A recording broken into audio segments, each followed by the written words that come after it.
Sistema Michoacano de Radio y Televisión presenta.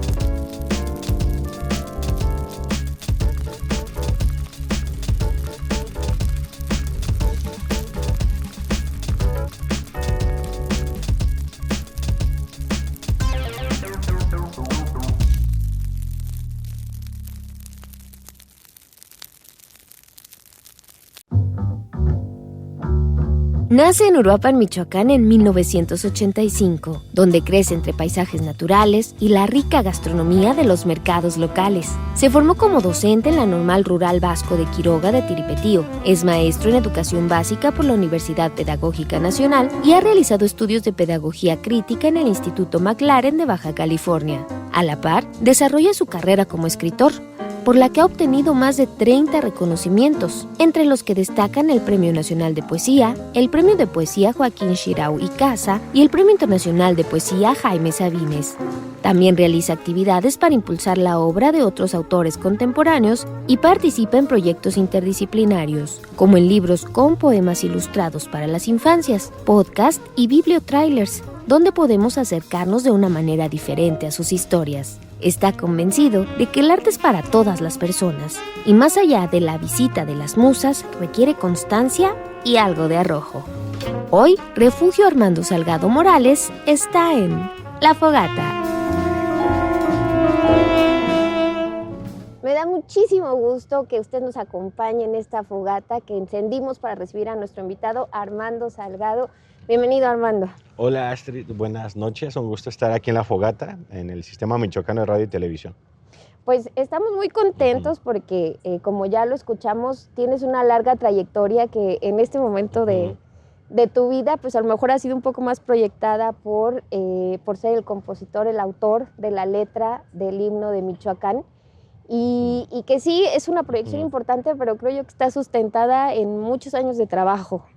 Sí, tengo ya como escritor profesional desde el 2011, entonces son ya 13, 14 años. O sea, en el 2011 se publica mi primer par de libros y previamente, 15 años atrás del 2011, estuve escribiendo de manera ardua. Y luego son esas cosas que no se notan. Pareciera que es como fácil publicar un libro o ganar un premio, pero en realidad pues es toda una vida dedicada a las letras, además de la docencia, que también soy profesor. Claro. En tu trayectoria de vida, pues a lo mejor por tu familia, por tu contexto, no estaba en el camino ser escritor, ¿no? O ser docente, quizás. Ni docente, también no tenía como familiares profesores. ¿Cuáles han sido tú crees, cuáles han sido las claves que han hecho que te hayas ido por este camino? ¿Qué momentos? Pues yo creo que siempre las influencias, te rodeas de personas interesantes. Afortunadamente tuve buenas maestras y maestros que me inculcaron el hábito de la lectura. Y es algo que hago con mis alumnos de escuela primaria, alumnos y alumnas, que les guste acercarse a los libros y que ellas y que ellos descubran los libros que les pueden gustar. Hace poquito fuimos a la Biblioteca Central de aquí de Morelia, la que está a un costado del planetario, y me llamó la atención la gran cantidad de acervo público que hay y que muchas veces hay niñas, niños que no tienen en primer plano este tipo de lugares. Van a otros lugares, menos a una biblioteca pública, donde pueden tramitar su credencial, llevarse libros a casa y acercarse a un espacio dedicado a las infancias, donde ofrecen literatura infantil y juvenil. Ahora, si en la primaria también hacemos eso como profesores y profesoras, pues los estamos acercando a otras ventanas, a otros mundos, a otras posibilidades. Y eso para mí como estudiante en educación básica, primaria, secundaria, fue lo que yo considero que me cambió la vida, me abrió otros horizontes. Pude visitar Egipto, Mesopotamia, Japón, China, sin necesidad de emprender esos viajes geográficos, sino fueron más viajes internos. Claro, y que a través de las letras también has podido hacer algunos otros viajes ya, no solo literariamente, sino literalmente. Sí, ya literales, sí. ¿Cómo es compartir la literatura, las ideas desde Uruapan, donde Ujú. quizás ganaste, no sé, tus primeros juegos florales, ¿no? Sí, el primer premio lo obtuve en Uruapan en el 2007. Llegué a un taller literario, el taller literario Ambrosía, coordinado por el maestro Ramón Guzmán Ramos, que también es un gran escritor michoacano. Él pues ya falleció.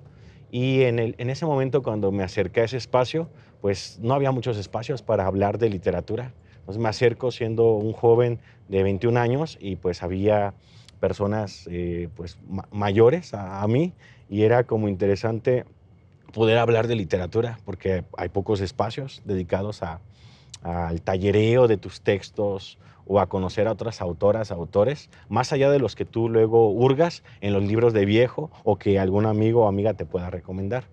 Y justo en el 2007 salió una convocatoria para escribir un poema sobre Uruapan. Participé con mis 21 años y resulté ganador. Fue muy emocionante porque es mi primer premio y tuve mi primer estímulo económico. Y recuerdo mucho que yo tenía muchas ganas de comprar mi primer computadora, pero es que hubo una época donde tener una computadora era muy difícil, y con ese estímulo pude acceder a mi primer computadora, ¿no? Entonces era muy impactante, muy novedoso poder escribir mis propios textos en mi propia computadora. Yo recuerdo que esa época fue muy prolífica. Escribí muchos borradores de libros, muchos, en mi computadora. Fui muy feliz con mi computadora de escritorio ensamblada. ¿Cómo Sí. es partir de Ujú, ahí a ahora estar en escenarios pues, nacionales, ujú. internacionales, compartiendo ahora tus ideas, ¿no? Y llevando a la gente a tus viajes. Sí, es muy estimulante, muy satisfactorio a nivel personal. También con mi familia veo, por ejemplo, a mi esposa, a mi mamá muy contentas, orgullosas de ser parte también de esta trayectoria, de este camino, a quien les agradezco mucho. La siguiente semana, por ejemplo, estaré en Mexicali, en la Biblioteca Central, presentando mi libro más reciente, que es una edición, una plaqueta de poesía que se publicó en Guadalajara, en Sombrario Ediciones. La presentamos el jueves 21 de noviembre aquí en Morelia, en el Museo del Estado a las 6 de la tarde, a través de la Secretaría de Cultura del Estado de Michoacán. Voy, además de presentar este libro en Mexicali, impartiré un taller de narrativa pedagógica, que es también Ujú. una modalidad, un dispositivo de escritura para recuperar la experiencia docente, no solamente para docentes frente a grupos, sino también para alumnas, alumnos que cursan licenciaturas que tienen que ver con la educación normal o con aspectos pedagógicos. Entonces también me he orientado un poco a ofrecer este tipo de talleres en distintos espacios. Voy al tercer congreso de educación artística que organiza justamente el Instituto de Bellas Artes de Educación Normal de la ciudad de Mexicali. Hace poquito estuve en el CONICEN, que es el congreso más importante de investigación de las escuelas normales, que ofrece justamente conferencias, talleres, y la séptima edición fue en Durango. Entonces fui también a impartir un taller de narrativa pedagógica.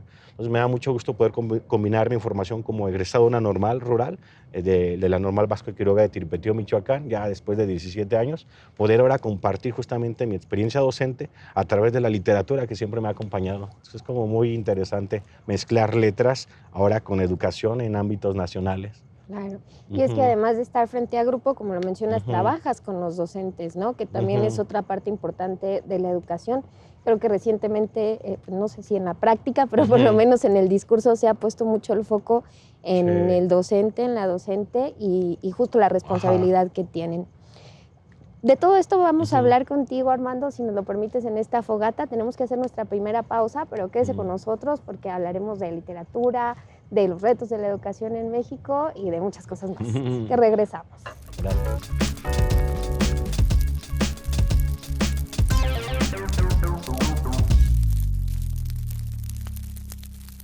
Gracias por continuar en el Sistema Michoacano de Radio y Televisión en esta rica fogata, platicando con el escritor y docente Armando Salgado, que bueno, ya nos contaba un poco de su trayectoria, pero yo quiero que me cuentes cómo Ujú. llegas a la normal. Tenías otras opciones un poco más lejanas de tu ciudad, ¿no? De Uruapan. Sí, ¿Cómo llegas? ¿Cómo tomas la decisión? pues tuve decisiones muy accidentadas. Por ejemplo, estudié en el CETIS 27 de Uruapan, en el turno vespertino, y estuve en la tecnología de construcción. y Ok. pues yo quería ser profesor. Era para que hubiera estudiado en el bachilleres o en alguna otra preparatoria pública de la Michoacana, pero estaba ahí en el CETIS y justo cuando veía el plan de estudios, pues las materias eran costos y presupuestos, construcción 1, 2, 3, 4, topografía, y yo decía como de, ¿y esto para qué me va a servir si soy profesor?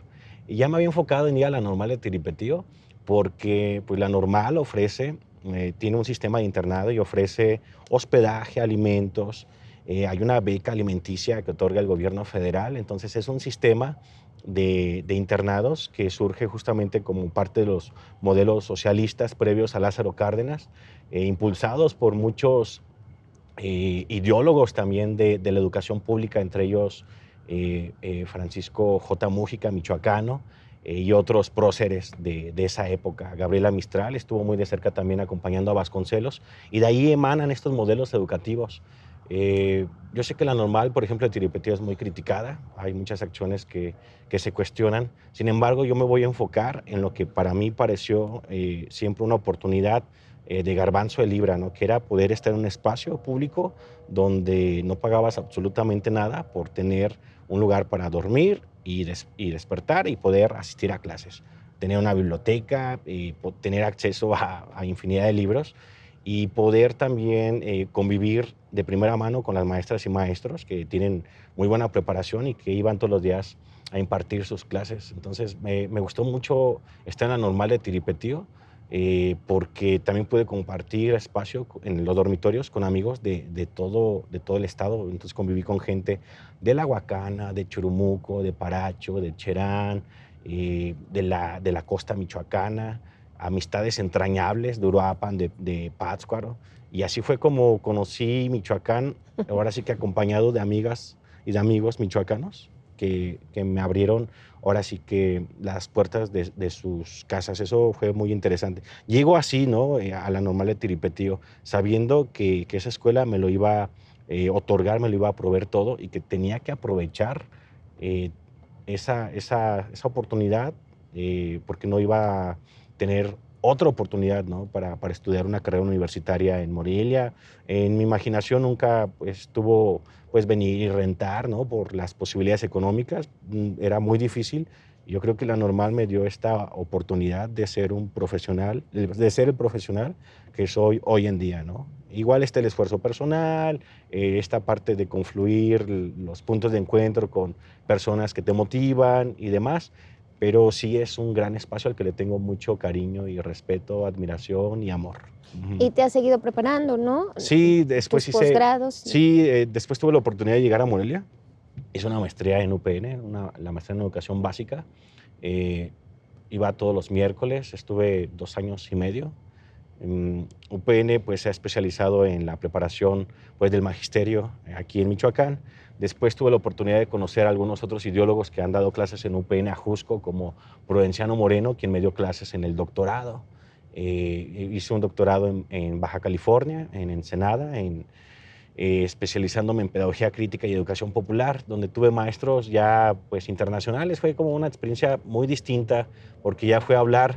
Michoacán tiene una gran tradición política, educativamente hablando también. Entonces ahí tuve la oportunidad de hablar, de contrastar modelos educativos de Colombia, de Bolivia, sudamericanos, latinoamericanos, con especialistas de educación popular, ¿no? Brasileños, colombianos, cubanos.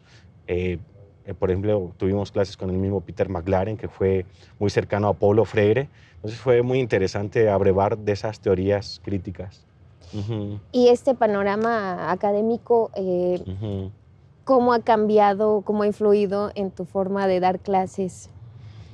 Tengo el compromiso de siempre ser un maestro que disfrute las clases que imparte. Entonces, llego al salón de clases, tengo una bocina Bluetooth, la conecto a Spotify, ya sé más o menos los gustos musicales de mi grupo, entonces les pongo música. De entrando a clases, ya hay como un ambiente, ¿no? Maestro, me pone esta canción, así, entonces ya hay como esa confianza. y he tratado de que los ambientes áulicos sean justamente eso, ambientes agradables para los grupos con los que regularmente estoy. En los últimos 10 años me han dejado quinto y sexto para atender, ahora sí, juventudes, adolescentes. Me toca acompañarles en este tránsito de la niñez a la pubertad. Ahora sí que soy testigo de los cambios sociales en cuanto a las infancias, cómo las redes sociales, los dispositivos electrónicos han influido también en la toma de decisiones y en la personalidad de las niñas y niños, cómo los problemas socioafectivos y socioemocionales también se vinculan mucho con este tipo de dispositivos que vienen a suplir la falta de comunicación en las familias, que también están modificando sus usos y costumbres, pues debido a esta parte de sobresaturación laboral, ¿no? Mamá, papá que trabaja todo el día, y muchas veces los espacios de contención son las escuelas. Entonces ahí están las niñas, niños, digamos que guardados, depositados, por así decirlo, ¿no? Recordando estos términos freirianos de la educación bancaria. Entonces son niñas, niños que necesitan mucho apoyo, mucho acompañamiento para que terminen disfrutando, pues, del aprendizaje. Entonces trato de ser el maestro que está al pendiente del contexto social, pero sí también de las necesidades individuales, sin descuidar la necesidad de adquirir conocimientos. Entonces es una balanza constante. ¿Y están Ajá. los docentes preparados para esa responsabilidad de contener, como lo Sí, dices? es complicado porque esta parte de la contención va aunada con términos que en la práctica pues resultan necesarios, importantes, ¿no? Como educar desde la ternura, desde la comprensión, desde la inclusión, porque justamente se han abierto discursos que nos han hecho replantear nuestra práctica docente. Y yo creo que a las personas en general nos ha hecho replantear nuestros modelos, estilos de vida y nuestro pensamiento como hombres y como mujeres.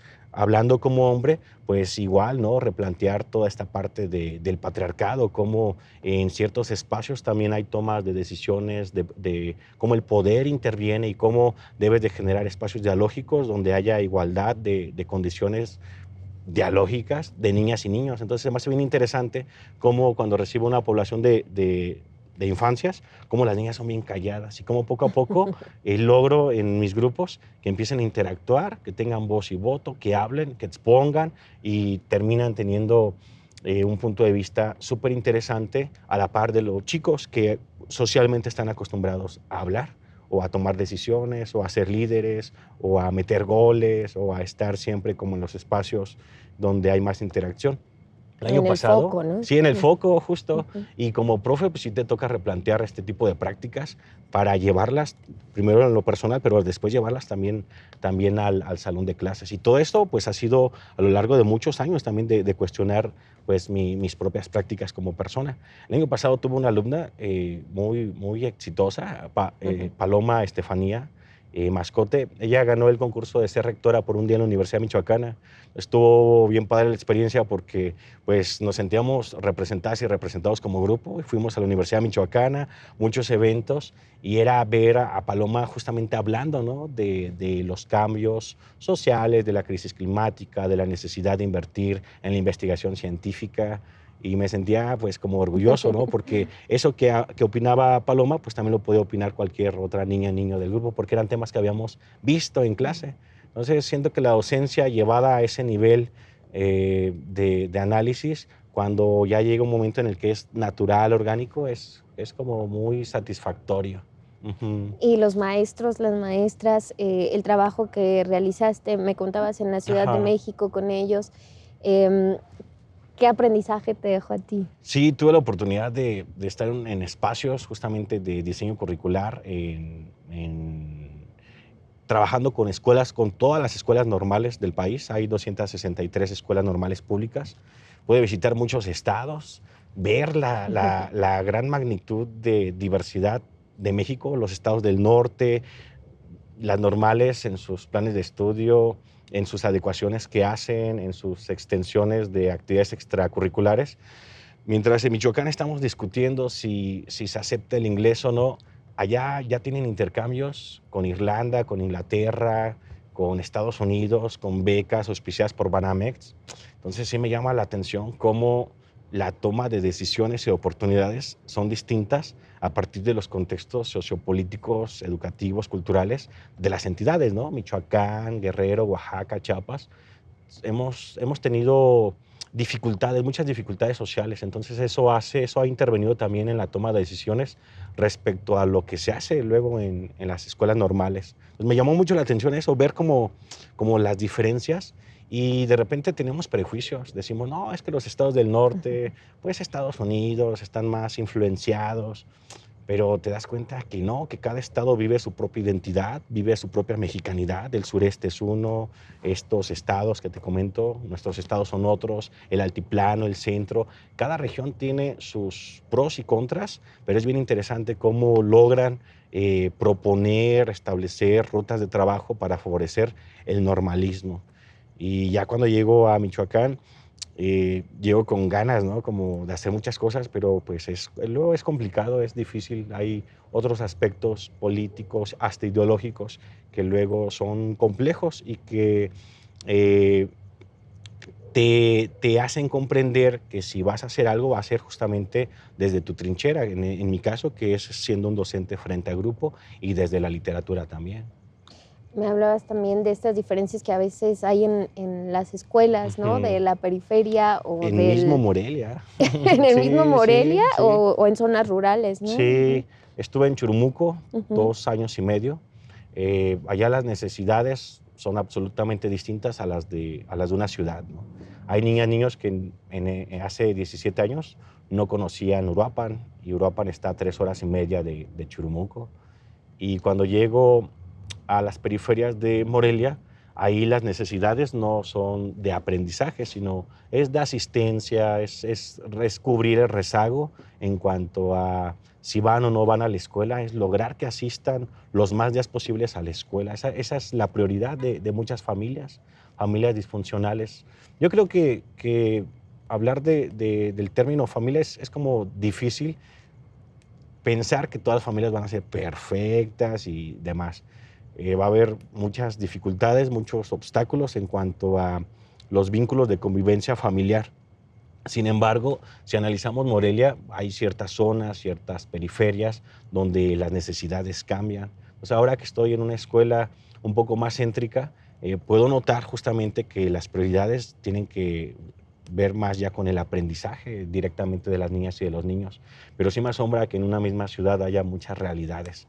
Y esto no es nuevo. Yo creo que todas las ciudades van a tener claroscuros, las comunidades, zonas semi-rurales y rurales, pues también van a tener sus propias necesidades. Por eso creo que la labor educativa es muy importante, porque hay que hacer adecuación, hay que hacer los ajustes razonables para atender las diferentes poblaciones a partir justo de sus problemáticas, necesidades e intereses, que es lo que estipulan ahora los nuevos planes de estudio de la nueva escuela mexicana. Claro, cierta flexibilidad, ¿no? Sí, También, exactamente, y que históricamente el profe es siempre lo que hace, como que se adecua los planes, los contenidos, los temas a abordar, pero también él se adecua a las condiciones que le toca abordar o trabajar. Un reto muy importante que requiere pues mucha energía individual y también creo que pues de los estados, ¿no? De la administración.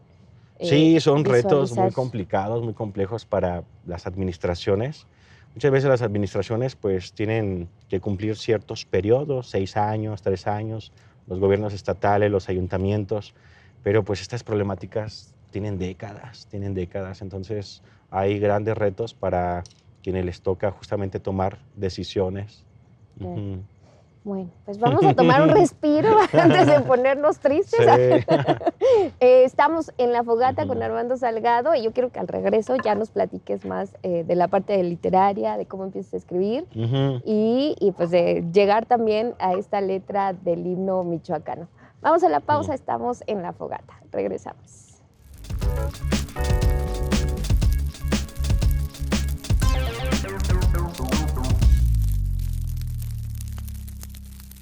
Gracias por continuar con nosotros y yo quiero que ya nos platiques de las letras, cómo empiezas a escribir, cómo te atreves, porque a veces es un atrevimiento a escribir y compartirlo también, ¿no? Sí.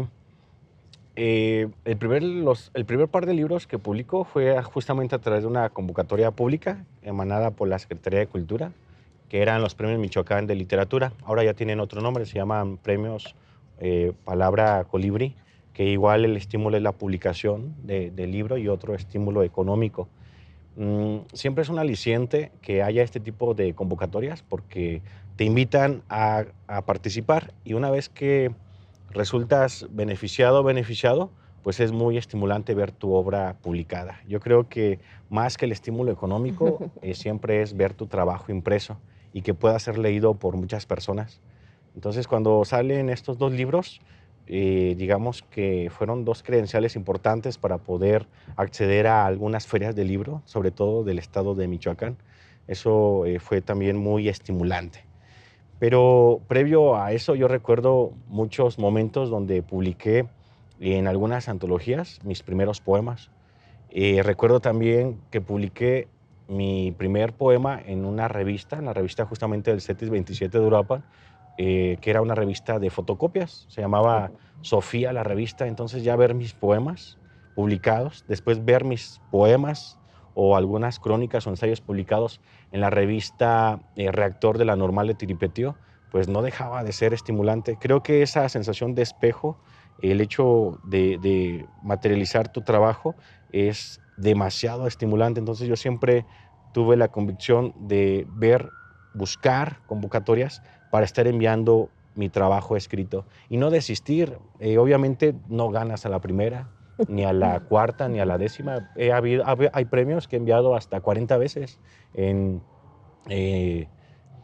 varios periodos, ¿no? Entonces yo creo que es estar insistiendo, es ser, como dices, atrevido, es también creer en tu obra. A lo largo de todos estos años, mucha gente igual pues, me ha cuestionado, me ha criticado.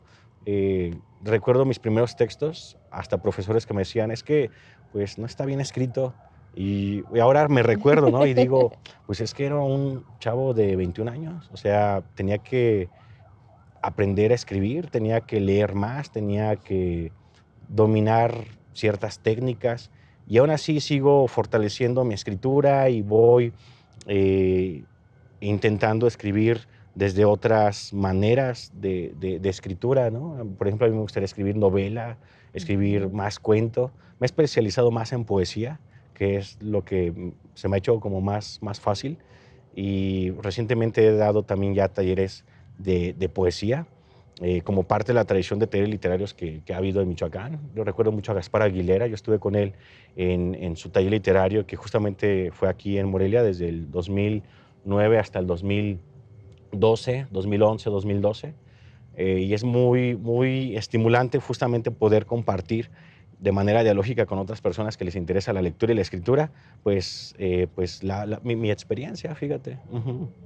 ¿Cómo, digo, ya nos diste algunos Ujú. aspectos, pero cómo se prepara un escritor? ¿Cómo se forma? Fíjate que hay una escritora chilena que se llama Alejandra del Río. Ella dice que para escribir, primero tienes que escribir. Suena Sí. como obvio, pero parece que luego nos enseñan que es al revés, que primero tienes que leer mucho y ya después vas a escribir. Pero yo creo que cada quien va encontrando su manera de iniciarse en las letras. Habrá quien lo haga justamente leyendo mucho. Habrá quien lo haga viendo muchas series de Netflix y que diga, Ujú. yo quiero escribir mi propio guión o mi propia serie, y a partir de ahí puede surgir una buena historia. También es importante ir a talleres literarios. Yo asistí a muchos talleres. De hecho, sigo asistiendo a talleres, aunque tenga trayectoria, pero asisto para ver los métodos de enseñanza o en Okey. el tallereo, ¿no? Así como que llego y de repente me ven así como de, ¿y tú qué haces aquí? No, vengo a aprender, ¿no? Como que no me compran la idea, pero sí observo la manera en la que dialogan, ciertas técnicas, todo, y digo, esto me sirve. Y entonces es parte como del intercambio de saberes que ya después voy a aplicar justamente también en mis propios talleres. Es como interesante. Sí creo que puedes escribir y al mismo tiempo leer para, para adquirir como tu propia identidad como escritor o como escritor.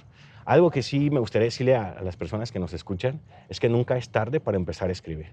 Otra cosa es que muchas veces se vincula el arte con el poder adquisitivo. Pensamos que tienes que tener tiempo, recursos económicos para dedicarte al 100% a las letras, Yo no me dedico al 100% a las letras, yo soy profesor, me toca planear clases, hay días donde estoy 3, 4 horas en la computadora planeando mis clases, termino súper quemado de la cabeza y no tengo ganas de leer nada. Entonces me toca lidiar justamente con el tiempo para poder en cierto momento robarle tiempo al tiempo para poder escribir. Entonces es cuestión también como de esta lucha constante en estas vidas vertiginosas del siglo XXI, de personas reales que somos nosotras y nosotros. Entonces yo creo que cualquier persona, si se anima a escribir, va a poder escribir, aunque en sus casas no hayan libros, aunque sus familias no sean grandes escritores o no tengan las grandes influencias, poco a poco uno las va encontrando. Uh-huh. Qué bonito eso que dices, eso de ser personas reales, ¿no? Porque a veces creemos que los escritores, los actores, los músicos son otra cosa, que no son personas que no tienen problemas con la familia, que no tienen problemas de dinero. Y te comparto una experiencia rápida. Justamente me decían las niñas y los niños y jóvenes que nunca los había visitado nadie y que les hablara de cosas que hayan hecho. Entonces les puse en la bocina de Bluetooth la versión descargable del himno de Michoacán. Entonces como que fue muy asombroso, fue muy emocionante que alguien les pudiera decir, no, pues yo he publicado un libro o yo he salido del país porque escribo literatura.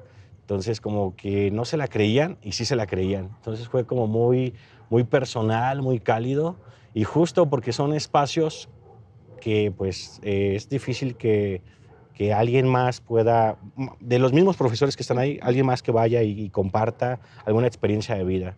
Fue como muy, muy enriquecedor y recuerdo como esta experiencia con mucho cariño también. Ajá.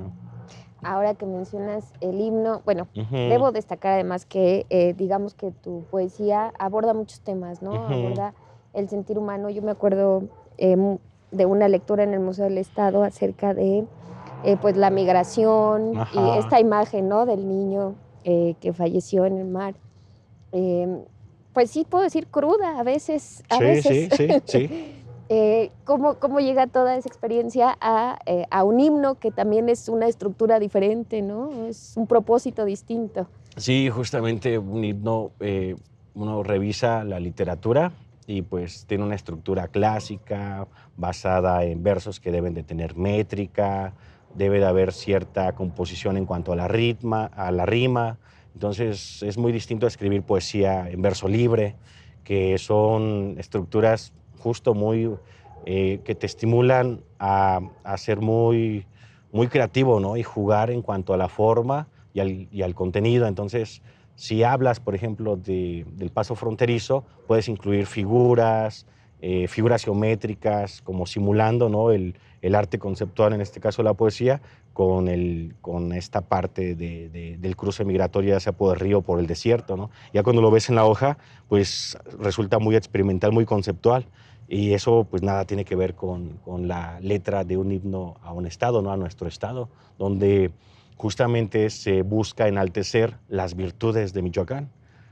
Cuando escribo la letra, justo fue una mirada interna, pero también externa, fue ver de qué estamos hechas y hechos los michoacanos y poder contrastarlo con mi experiencia, ahora sí, vivida, con mi recorrido como profesor en el estado y decir, a ver, Michoacán para mí es esto, pero también creo que para muchas personas es esto a partir de tal vivencia o de tal situación. Hay un verso del himno que dice, Michoacán es poema social. Me gusta mucho la composición porque creo que refrenda también esta parte poética, multifacética y polifónica de nuestro estado. Si analizamos, es un estado intercultural, tiene cuatro grupos originarios. No es lo mismo ir a Apatzingán que ir a Churumuco o a Huetamo, son tierras calientes muy distintas. La franja que colinda con Jalisco no coincide o es muy distinta a la franja con Guerrero. Entonces ahí estamos hablando ya de diversidad geográfica, de diversidad natural, la costa michoacana, la mariposa monarca, la ciénega del lago de Pátzcuaro, el río Cupaticcio con el que yo crecí, beber agua de ese río en mi infancia. Entonces son como encontrar esos vasos comunicantes y llevarlos a una composición de 6 estrofas y un coro. Entonces para mí fue un gran reto y me siento muy orgulloso de que un jurado compuesto por especialistas en derechos humanos, en igualdad, en perspectiva de género, en literatura, en historia del Estado, pues haya elegido mi letra como la ganadora, porque eso justamente no nada más es un estímulo personal, sino también refrenda la historia, no solamente de las personas que conozco, sino de muchas michoacanas y michoacanos que justamente se pueden identificar con personas como nosotros, ¿no? De carne y hueso. Sí, porque es un himno muy real, bueno, que invitamos a que lo conozcan, lo lean, lo escuchen en la plataforma de la Sonopedia de la Secretaría de Cultura de Michoacán, si no lo han hecho aún, si todavía no lo conocen. Es muy real, con una letra, ¿no? que habla de violencia, que habla de diversidad, pero también de la búsqueda de la igualdad, ¿no? Y creo que es importante y que los himnos, pues en su momento eso reflejan, ¿no? El momento que se está viviendo. Tenemos nuestro himno nacional que también bélico por también las circunstancias en las que obedece también a un tiempo, eso habla como de cierta historicidad, de cierto México, de este México que cruzó varias crisis, ¿no? Toda esta parte de posteriormente la Reforma, este periplo de Juárez, cómo al final se consolida y luego llega una dictadura y luego tenemos que tener una guerra civil con muchos millones de muertos para poder hablar de un México que empieza a abrir sus puertas a la posmodernidad, ¿no? Con el México de los 60 del siglo pasado. Muy interesante, y justamente estos textos literarios o estas obras que también son parte de nuestros símbolos patrios, pues hablan de los muchos Méxicos que hemos sido también. Claro, y pues tu himno nos habla del Michoacán que somos Michoacán, y queda ya para la historia también. Sí. Un pedacito de historia. Y justo en estos 200 años que cumplimos como entidades, muy interesante, a mí sí me despertó, ¿no? En cuanto a comprender que estamos cruzando por un momento coyuntural, político, importante, histórico, como entidad, y no solamente Michoacán, todas las entidades van a estar cumpliendo 200 años, justamente por la conformación del México independiente entre 1824, 26, muchos estados justamente adquieren su figura como entidad en ese periodo de conformación del México republicano, del México independiente. Y que nos da un pretexto para regresar a nuestra historia y conocerla, recordarla y disfrutarla y no repetirla. Vamos a una pausa, Armando, pero regresamos porque todavía tenemos mucho que platicar. Quédese con nosotros en La Fogata.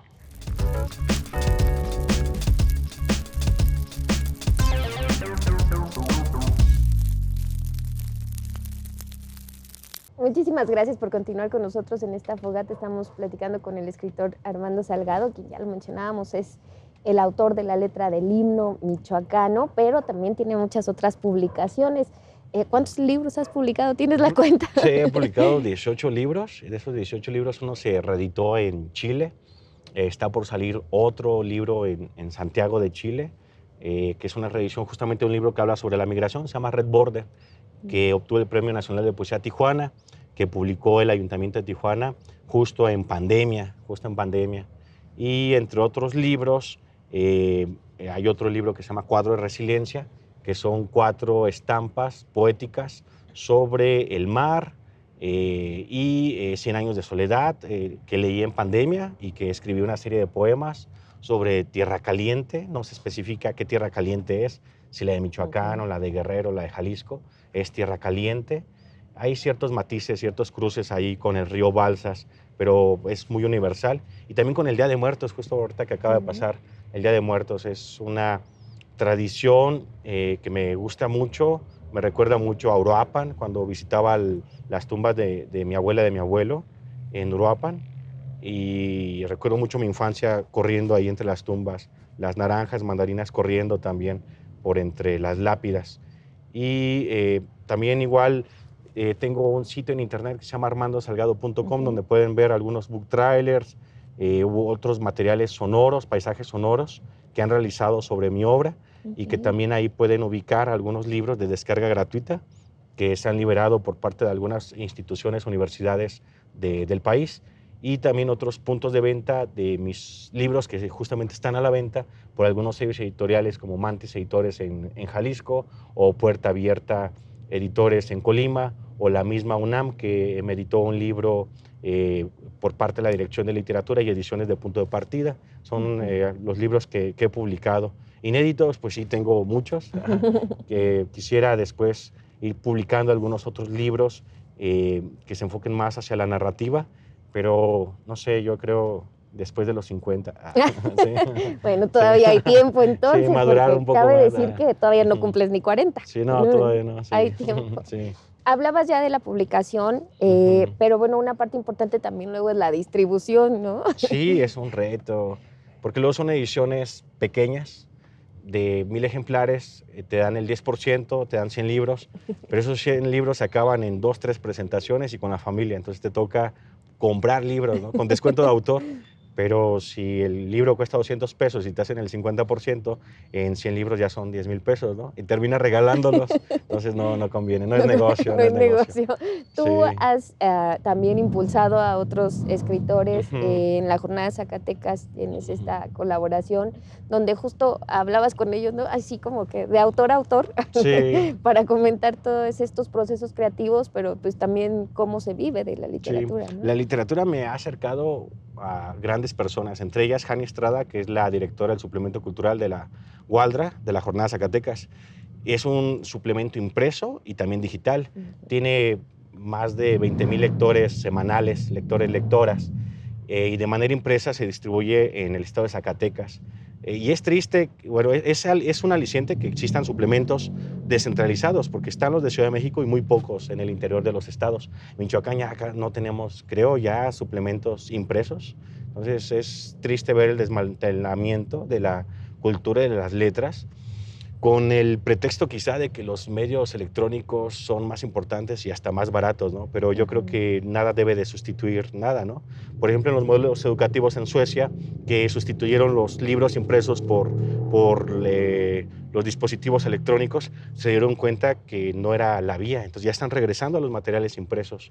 Ciertos países que fueron vanguardias, Finlandia, los países nórdicos, justamente están regresando al libro impreso. Entonces algún día tendremos que equilibrar tanto lo impreso como lo digital. El asunto es que justo en la Gualdra de la Jornada Zacatecas soy un colaborador asiduo, publico o reseñas de libros o algunas notas de autoras y autores mexicanos, y por varios años coordiné un ciclo de entrevistas a escritoras y escritores, sobre todo a poetas, y llegué a publicar, a coordinar a que se publicaran más de 57 entrevistas.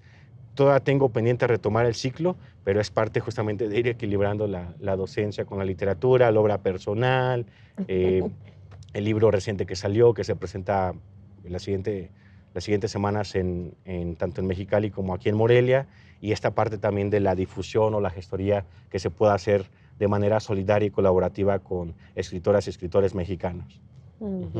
Antes de que se nos acabe esta fogata, Armando, platícanos planes, proyectos, obviamente seguir presentando el libro, y bueno, ya vimos que no hay pretexto para no acercarnos a la literatura, ¿no? Sí. Con todas esas posibilidades. Pues recientemente compilé un libro sobre un autor que aprecio muchísimo, Balam Rodrigo. Él cumplió 50 años. Hasta el momento no se había hecho un ejercicio de un homenaje escrito en vida, porque siempre se hacen compilaciones, se reeditan las obras de los autores ya muertos, ¿no? Revueltas, Octavio Paz.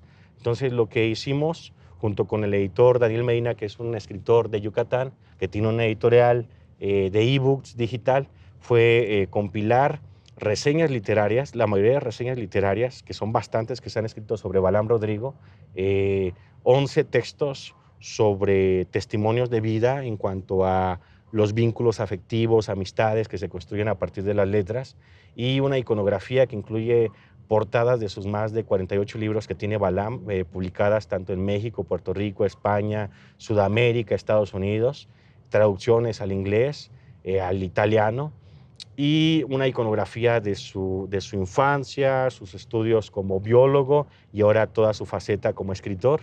Entonces fue un trabajo súper interesante porque lo hicimos en menos de un mes, toda esta parte, y se descarga de manera gratuita. El libro se llama Migratio 50, 5 décadas de Balam Rodrigo, y es bien interesante leer los testimonios, leer las reseñas, porque es esta parte cronológica del crecimiento de un autor muy querido en México, al que aprecio mucho, y que justamente presenta su libro de poesía más reciente en la FIL de Guadalajara, ahora en noviembre, diciembre, que se titula Kraken, que es un libro híbrido que mezcla ensayo y poesía. Entonces me apasiona hablar luego de las obras de los demás, porque también pues es mirar el exterior para después rebobinar y decir ahora qué quiero escribir yo, ¿no? Es súper interesante.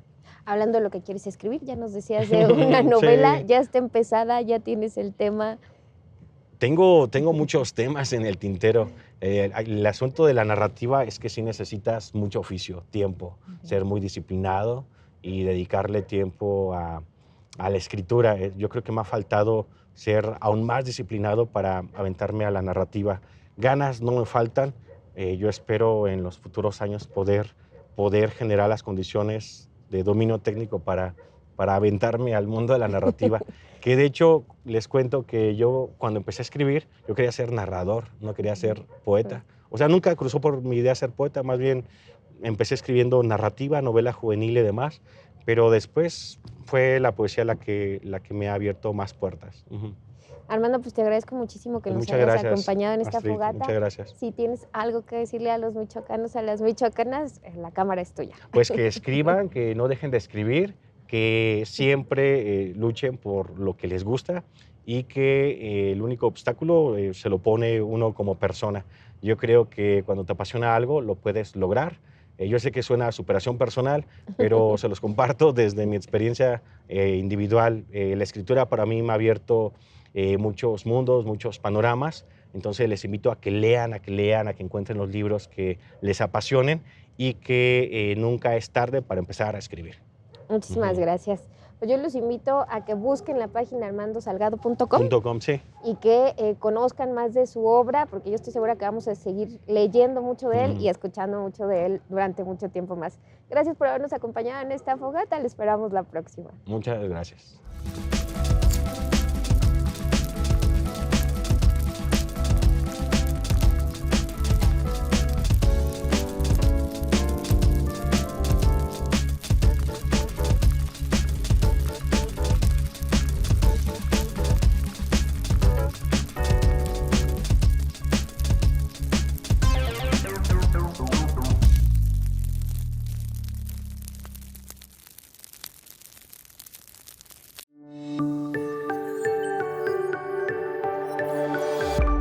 Sistema Michoacano de Radio y Televisión presentó